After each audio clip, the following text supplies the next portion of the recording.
प्रिय विद्यार्थियों, नमस्ते आप सभी को।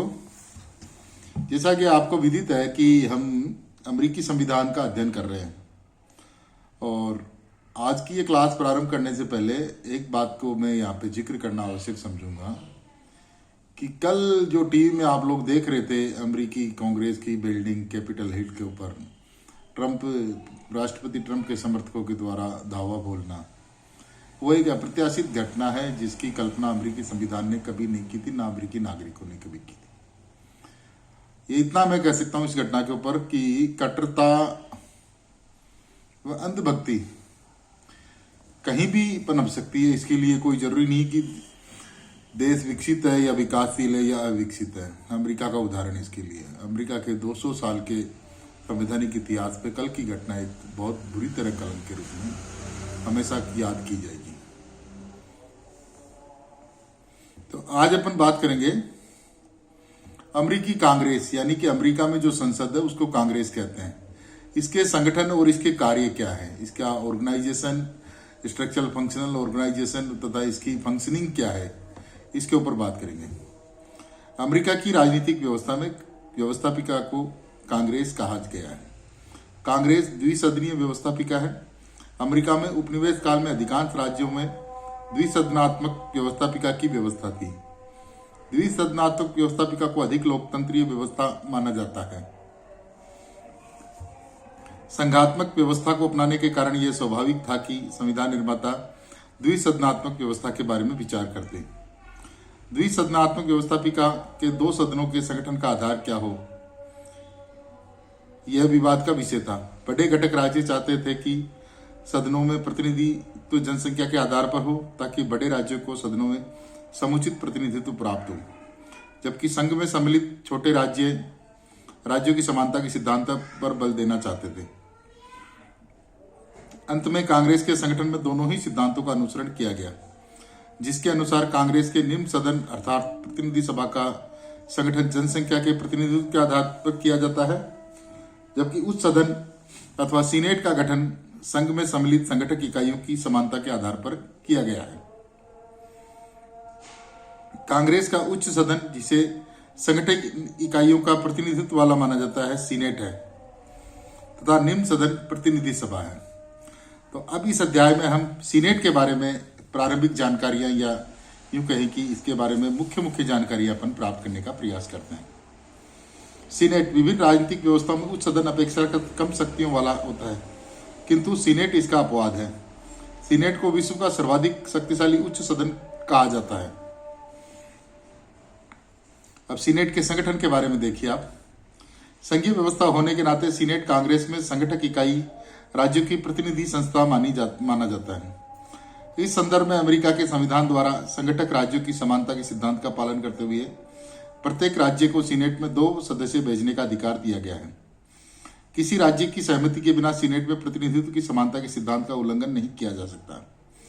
परिणाम स्वरूप उच्च सदन में जनसंख्या व आकार की दृष्टि से बड़े व छोटे राज्य दोनों सीनेट में समान प्रतिनिधित्व पाते हैं, किंतु चूंकि प्रतिनिधि सदन में निर्वाचन प्रतिनिधित्व के आधार पर होता है, अतः बड़े राज्य अंततः प्रभावशाली सिद्ध होते हैं।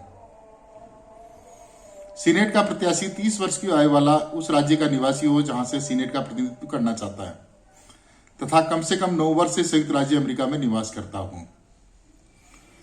संविधान में सीनेट के सदस्यों का निर्वाचन अप्रत्यक्ष रूप से राज्य विधानसभाओं द्वारा 6 वर्ष के लिए किया जाता है। प्रारंभ में कुल 13 उपनिवेशों ने मिलकर संघ की स्थापना की थी। सीनेट में कुल 26 सदस्य थे। चूंकि संघ के राज्यों की संख्या अब 50 है, इसलिए सीनेट की संख्या 100 हो गई। 1912 के संविधान के संशोधन द्वारा सीनेट के सदस्यों का चुनाव प्रत्यक्ष राज्य की जनता के द्वारा किया जाना सुनिश्चित किया गया। यह संशोधन 1913 में पारित हुआ। सॉरी बच्चों।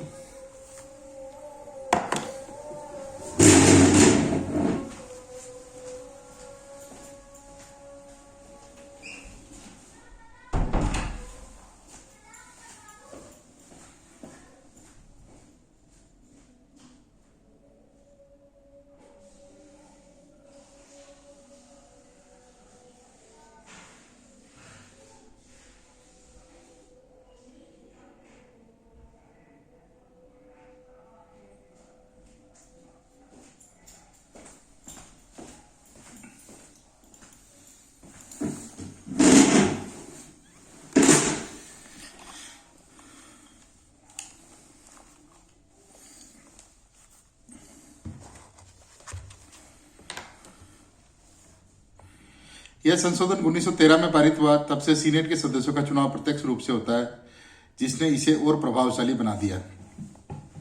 सीनेट एक स्थायी सदन है। इसके 1/3 सदस्य हर दूसरे वर्ष निर्वाचित होते हैं। सदस्यों के पुनर्निर्वाचन पर कोई प्रतिबंध नहीं है। परिणाम स्वरूप कई नेता लंबी अवधि तक सदस्य बने रहते हैं। सीनेट में स्त्रियों की संख्या नगण्य रही है। श्रीमती हैरी कार्वे 1932 में अरकांसा से सीनेट के लिए निर्वाचित होने वाली प्रथम महिला थी। महिला सदस्य मार्गरेट चेज स्मिथ भी 1960 तक एकाकी महिला सदस्य थी। 1960 में मार्टिन न्यूबर्गर का चुनाव अपने स्वर्गवासी पति के स्थान पर हुआ था। अभी देखिए अधिवेशन की बात करते हैं। इसके अधिवेशन 1933 में पारित किए गए 20वें संशोधन के अनुसार सीनेट का अधिवेशन प्रत्येक वर्ष 3 जनवरी को दोपहर प्रतिनिधि सदन के साथ प्रारंभ होगा। अधिवेशन का स्थगन तथा समाप्ति का प्रस्ताव स्वयं सदन पारित करता है। सामान्यतः अधिवेशन जुलाई में समाप्त होता है, किंतु संकट की स्थिति में तथा राष्ट्रपति के आग्रह पर यह अधिक समय तक चल सकता है। गणपूर्ति के लिए सदस्यों के बहुमत की उपस्थिति आवश्यक है। सीनेट के पदाधिकारियों की बात करते हैं। सीनेट का प्रमुख पदाधिकारी अध्यक्ष है, जो राष्ट्र का उपराष्ट्रपति भी है। वह सीनेट का पदेन अध्यक्ष है। वह सीनेट की अध्यक्षता करता है, किंतु स्वयं सीनेट का सदस्य नहीं होता। चूंकि वह बाहरी सदस्य है, अतः उसे सीनेट की कार्यवाही में हिस्सा लेने अथवा मतदान का अधिकार नहीं होता। वह गतिरोध उत्पन्न होने की स्थिति में निर्णायक वोट का प्रयोग कर सकता है। सदन में अस्थायी अध्यक्ष, सचिव, सार्जेंट, आर्म्स आदि होते हैं, जो स्वयं सदन के द्वारा चुने जाते हैं। विभिन्न दलों द्वारा दलीय पदाधिकारी भी चुने जाते हैं। सीनेट के अध्यक्ष की शक्तियां प्रतिनिधि सदन के अध्यक्ष की शक्तियों से पर्याप्त कम है। सीनेट स्वयं अपनी कार्यवाही के नियम तय करती है तथा सभी समितियों का निर्माण भी सीनेट के द्वारा स्वयं किया जाता है। ये इसके पदाधिकारी हैं। अब ये देखिए एक चीज है फिलिबस्टरिंग। ये क्या है, इसके बारे में अपन जानने का प्रयास करते हैं। सीनेट के सदस्यों को सदन में भाषण देने की असीमित स्वतंत्रता प्राप्त है। इसे ही फिलिबस्टरिंग कहा जाता है। इस व्यवस्था का प्रयोग सदन में अल्पमत के सदस्यों द्वारा किसी विधेयक को पारित होने से रोकने के लिए किया जाता है। इस प्रकार सदन का अल्पमत बहुमत पर दबाव बनाने का प्रयास करता है। यद्यपि अब कार्यभार की अधिकता तथा समय अभाव के कारण सीनेट ने इस स्वतंत्रता को सीमित करने के प्रयास किए हैं, जिनमें किसी निश्चित समय के पश्चात प्रस्तुत विषय पर विचार समाप्त कर मतदान किया जाना आवश्यक हो जाता है। अब देखिए सीनेट की शक्तियां कौन कौन सी है। अमेरिकी राजनीतिक व्यवस्था में सीनेट को महत्वपूर्ण स्थान प्राप्त है। वह संविधान द्वारा कांग्रेस को प्रदत्त विविध शक्तियों का प्रयोग तो करती ही है, साथ ही कार्यपालिका शक्तियों में वह राष्ट्रपति की साझेदार है। अपने स्थायी स्वरूप, सीमित सदस्य संख्या व दीर्घ अनुभव वाले सदस्यों के कारण वह शासन के प्रत्येक पक्ष पर छाप छोड़ने में समर्थ होती है। सीनेट की प्रमुख शक्तियां निम्न प्रकार से हैं। विधि निर्माण संबंधी शक्तियां। संविधान द्वारा प्रदत्त विधि निर्माण की शक्तियों का प्रयोग सीनेट समानता के आधार पर करती है। साधारण विधेयक दोनों में से किसी भी सदन में प्रस्तुत किए जा सकते हैं तथा जब तक दोनों सदन इसे पारित नहीं कर दे वे पारित नहीं होते। लॉर्ड सभा तथा अन्य द्वितीय सदनों के समान इस संदर्भ में सीनेट की शक्ति द्वितीय स्तर की नहीं है।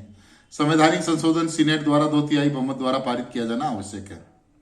वित्त विधेयक यद्यपि सीनेट में प्रस्तुत नहीं किया जाता, तथापि सीनेट उसमें संशोधन कर सकती है। कभी कभी सीनेट वित्त विधेयक में संशोधन के नाम पर इतने अधिक परिवर्तन कर देती है कि विधेयक के शीर्षक के अलावा सब कुछ बदल जाता है। मुनरो ने इसको कहा है कि अब सीनेट वे कार्य करने लगी जिसे संविधान नहीं चाहता था कि वह करे। इस प्रकार तीनों प्रकार के विधेयकों में सीनेट को व्यवहारिक स्तर पर समान स्थिति प्राप्त है। संविधान के अनुसार विवादास्पद विधेयकों को सुलझाने के लिए दोनों सदनों के बराबर संख्या वाली समिति नियुक्त की जाती है, जिसके निर्णय को प्राय दोनों सदनों द्वारा स्वीकार कर लिया जाता है। यदि ऐसा नहीं होता तो वह विधेयक समाप्त हो जाता है। सीनेट की कार्यपालिका संबंधी शक्तियां। सीनेट विश्व में एकमात्र ऐसा दूसरा सदन है जो कार्यपालिका अर्थात राष्ट्रपति की शक्तियों में हिस्सा रखती है। इसलिए यह प्रतिनिधि सदन से अधिक शक्तिशाली व सर्वोच्च शक्तिशाली द्वितीय सदन माना गया है।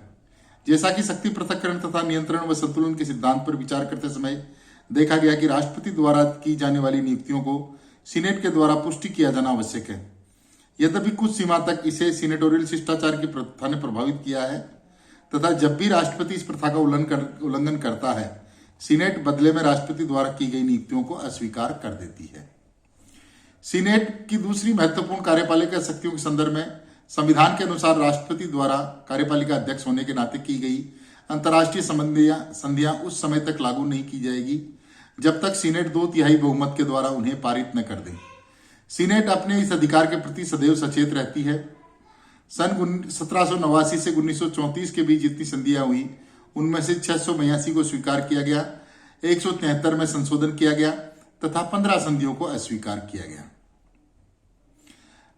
महत्वपूर्ण अस्वीकार की गई संधियों में प्रथम महायुद्ध के पश्चात की गई वार्साई की संधि भी, जिसकी सीनेट द्वारा पुष्टि नहीं किए जाने पर संयुक्त राज्य अमेरिका राष्ट्रसंघ का सदस्य नहीं बन सका। यदि अब भी अमेरिका के राष्ट्रपति वुडरो विल्सन राष्ट्रसंघ के निर्माताओं में प्रमुख व्यक्ति थे। अब व्यापक रूप से यह माना जाता है कि प्रशासनिक समझौते के अधिक प्रयोग के कारण सीनेट की शक्ति प्रभावित हुई है। फिर भी अंतर्राष्ट्रीय संधियों का अपना महत्व है। परिणाम स्वरूप राष्ट्रपति की आंतरिक व बाह्य नीतियों पर के स्तर पर सीनेट को प्रभावित करने की व्यापक शक्तियां प्राप्त है। महाभियोग की सुनवाई। संविधान के अनुसार सार्वजनिक पदों पर स्थित अधिकारियों के विरुद्ध जांच करने के अधिकार का प्रयोग प्रतिनिधि सदन के साथ मिलकर करती है। प्रतिनिधि सभा राष्ट्रपति, उपराष्ट्रपति, सैनिक अधिकारियों, न्यायाधीशों पर गंभीर अपराधों पर महाभियोग लगा सकती है। महाभियोग की सुनवाई सीनेट के द्वारा की जाती है। महाभियोग की सुनवाई के समय सर्वोच्च न्यायालय का मुख्य न्यायाधीश सीनेट की अध्यक्षता करता है। जांच करने की कौन कौन सी शक्ति है? सीनेट को व्यवस्थापन कार्यों तथा प्रशासनिक कार्यों के संदर्भ में जांच करने का अधिकार है। व्यवस्थापिकाओं को यदि विधि निर्माण में सतर्कता बरतनी है तो विषय के बारे में पूरी जांच पड़ताल करना आवश्यक है। कभी कभी यह जांच पड़ताल सार्वजनिक मुद्दों पर जनता को जानकारी प्रदान करने की दृष्टि से भी की जाती है। कभी कभी सदन द्वारा इस अधिकार का दुरुपयोग भी किया जाता है, जैसे 1940 से 50 के दशक के मध्य हुआ। सदन में होने वाले विचार विमर्श जिस प्रकार जनता को उपयोगी सूचना प्रदान करते हैं, उसी प्रकार जांच की शक्ति भी जनता को उपयोगी सूचना प्रदान करने में सहायक होती है तथा यह समुचित विधि निर्माण को संभव बनाता है। उपरोक्त कार्यों के अतिरिक्त सीनेट कुछ अन्य कार्य भी करती है, जैसे राष्ट्रपति, उपराष्ट्रपति के लिए किए गए मतदान की गणना करना तथा परिणाम घोषित करना। विशेष परिस्थिति में उपराष्ट्रपति के लिए मतदान करना। अध्यक्ष को छोड़कर जो राष्ट्र का उपराष्ट्रपति होता है वह अन्य पदाधिकारियों का चयन करता है। प्रतिनिधि सदन के साथ युद्ध व शांति की घोषणा करना। उपरोक्त सब शक्तियों के साथ अमेरिका का संविधान सीनेट को शासन व्यवस्था में महत्वपूर्ण स्थान प्रदान करता है तथा वह अन्य द्वितीय सदन के समान गौण सदन नहीं है, अपितु सर्वाधिक शक्तिशाली द्वितीय सदन है। CF स्ट्रॉन्ग ने इसके संदर्भ में कहा कि विश्व का कोई भी द्वितीय सदन राष्ट्र के सभी मामलों अथवा राष्ट्रीय तथा विदेशी से इतना संपर्क नहीं रखता जितना सीनेट रखती है।